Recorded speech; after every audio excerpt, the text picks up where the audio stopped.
अस्सलाम वालेकुम। आज का लेक्चर 9th क्लास के बच्चों के लिए है और आज इसमें हम सिर्फ एक्सरसाइज ही करेंगे। हर एक्सरसाइज हर चैप्टर की कर लेंगे। तो ये चैप्टर है अकीदा तौहीद, ईमानियात और इबादात। तो इसकी एक्सरसाइज देखते हैं। एक्सरसाइज में इसके पहले MCQs हैं, तो ये आप बस ये करेंगे तो आपको अच्छे से लर्न हो जाएगा। आप पीछे से इसको टॉपिक वाइज लर्न कर लें, बहुत ईजी है। तौहीद का लुग़वी मानी क्या है? तौहीद के लुग़वी मानी के लिए 4 ऑप्शन है। एक मानना, अतात करना, सिफ़ात मानना और बराबरी करना। तो इसमें आ जाएगा एक मानना। दूसरा है अल्लाह ताला को हर चीज़ का खालिक व मालिक और राज़िक मानना कहलाता है। इसमें है तौहीद रबूबियत, तौहीद अलूहियत, तौहीद अस्मा और तौहीद सिफ़ात। तो इसमें जो अलिफ है इसका पहला हिस्सा जो है तौहीद रबूबियत, इसका जवाब है। तीसरा है कुरान मजीद की कौन सी सूरत में अकीदा तौहीद का बयान किया गया है? सूरतुल कौसर, अखलास, सूरतुल फलक और सूरतुल नास। सूरतुल अखलास जो है कुल बिस्मिल्लाहिर्रहमानिर्रहीम कुल हुवल्लाहु अहद अल्लाहु समद लम यलिद वलम यूलद वलम यकुल लहू कुफुवन अहद, ये आ जाएगी। ठीक हो गया। अब आ जाएगा शिर्क का लुग़वी मानी बताएं, वो क्या है? हिस्सादार बनाना, एक मानना, मालिक समझना और भलाई करना। तो इसका आंसर होगा हिस्सादार बनाना, यानी अल्लाह ताला की ज़ात सिफ़ात किसी चीज़ में भी अगर हम शरीक करेंगे तो वो शिर्क होगा। ठीक हो जाए, ठीक है। नेक्स्ट है लम यलिद वलम यूलद में नफ़ी की गई है। किस चीज़ की नफ़ी की गई? अच्छा जी, तो है लम यलिद वलम यूलद में नफ़ी की गई है ज़ात में शिर्क, यानी अल्लाह ताला की ज़ात अकेली है, उसके साथ कोई शरीक, ना तो उसका कोई बेटा है ना वो किसी का बाप है। तो अल्लाह ताला जो है वो अकेला है, पूरी कायनात का अकेला बिला शिरकते गैर मालिक है इस पूरी कायनात का। तो इसमें जवाब आ जाएगा ज़ात में शिर्क, सिफ़ात में शिर्क, लूहियत में शिर्क और अस्मा में शिर्क। अच्छा, आप MCQs के जो ऑप्शन हैं बड़े अच्छे से पढ़िए ताकि सही आंसर को टिक करें। लम यलिद वलम यूलद में नफ़ी की गई है, यानी इनकार किया गया है किस चीज़ से? ज़ात में शिर्क के, उसमें ज़ात में शिर्क की नफ़ी की गई है। फिर आगे मुख्तसर जवाबात आ जाते हैं। ये हमने MCQs कर लिए हैं। अब मुख्तसर जवाबात में आ जाएगा। सबसे पहला मुख्तसर जवाब है अकीदा तौहीद का मानी और मफ़हूम बयान करें। ये बुक से ही मैंने मार्क किया है, ये देखें अकीदा तौहीद का मानी, ये यहाँ पर कि तौहीद के लुग़वी मानी एक मानना और यकजा जानना के है। शरीयत की इस्तिलाह में अल्लाह ताला को उसकी ज़ात सिफ़ात और जुमला और साफ़, यानी जितनी भी उसकी खूबियाँ, जुमला और साफ़ का क्या मतलब है?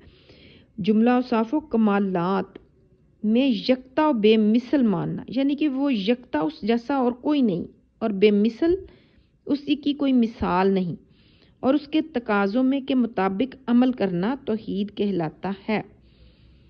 तो ये हो गया तौहीद का लुग़वी मानी कि अल्लाह ताला को एक मानना, उस सिर्फ और सिर्फ उसी की इबादत करना, उसके साथ किसी को शरीक ना ठहराना। ये पहला शॉर्ट आंसर मैंने बताया आपको। अब दूसरा है अकीदा तौहीद की अहमियत वाज़े करें। अहमियत का भी मैंने इधर से ही कोट किया, अगर आपके पास कोई गाइड वगैरह है तो आप उससे भी देख सकते हैं। तो ये है कि इस्लामी अकायद में सबसे पहले अकीदा तौहीद है। हज़रत आदम अलैहिस्सलाम से लेकर नबी करीम सल्लल्लाहु अलैहि वसल्लम तक इस दुनिया में जितने अंबिया अलैहिस्सलाम तशरीफ़ लाए, उन्होंने अल्लाह ताला के वाहिद और यकजा होने की तबलीग की, यानी हर नबी यही पैगाम लेके आए कि अल्लाह एक है, वाहिद और यकता है, और उसकी ही तबलीग की। कोई शख्स अकीदा तौहीद के बगैर अल्लाह ताला की वहदनियत का इकरार किए बगैर दायरा इस्लाम में दाखिल नहीं हो सकता। और उसके अलावा अकीदा तौहीद इंसान को जहन्नुम से बचाता है। अकीदा तौहीद की ये इसकी आ गया, ये इसकी अहमियत में आ जाएगा, ये देखिए। ठीक हो गया। तीसरा अकीदा तौहीद की 3 इक़साम के नाम लिखें। ये नाम आ जाएंगे इधर। अकीदा तौहीद रबूबियत, फिर आ जाता है तौहीद अलूहियत, और आप एक एक लाइन इसमें थोड़ी सी लिख सकते हैं कि तौहीद रबूबियत ये है कि इंसान इस बात पर ईमान लाए कि अल्लाह ताला की हर चीज़ का خالق و مالک اور رازق، خالق و مالک اور رازق ہے اور اس میں کوئی اور اس کا شریک نہیں۔ نام بھی خالی لکھ سکتے ہیں، تو اگر ہو ٹائم تو ایک لائن لکھ دیں، شریک نہیں ہے۔ پھر اس کے بعد الوہیت کیا ہے؟ توحید الوہیت سے مراد ہے کہ اس بات پر ایمان لایا جائے کہ صرف اللہ تعالیٰ ہی معبود برحق ہے، سچا معبود ہے اور اس کی عبادت میں کوئی اس کا شریک نہیں۔ ٹھیک ہو گیا؟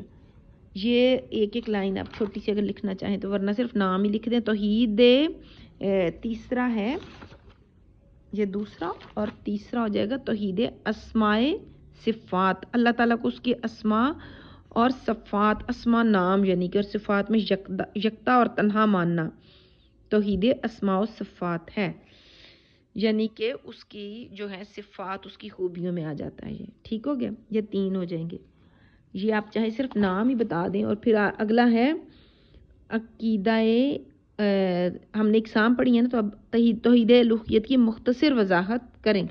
تو ابھی میں نے الوہیت کو پڑھا ہے، آپ اس کی تھوڑا سا یہ جو کوٹیشن ہے یہ آپ پڑھ دیجئے کہ توحید الوہیت سے مراد ہے کہ اس بات پر ایمان لایا جائے کہ صرف اللہ تعالیٰ ہی معبود برحق ہے اور اس کی عبادت میں کوئی اس کا شریک نہیں، یعنی اللہ تعالیٰ کے سوا کسی اور کی عبادت کرنا قطعاً جائز نہیں، اور پھر پوری زندگی اس کے احکام کے تحت گزارنا توحید الوہیت کہلاتا ہے۔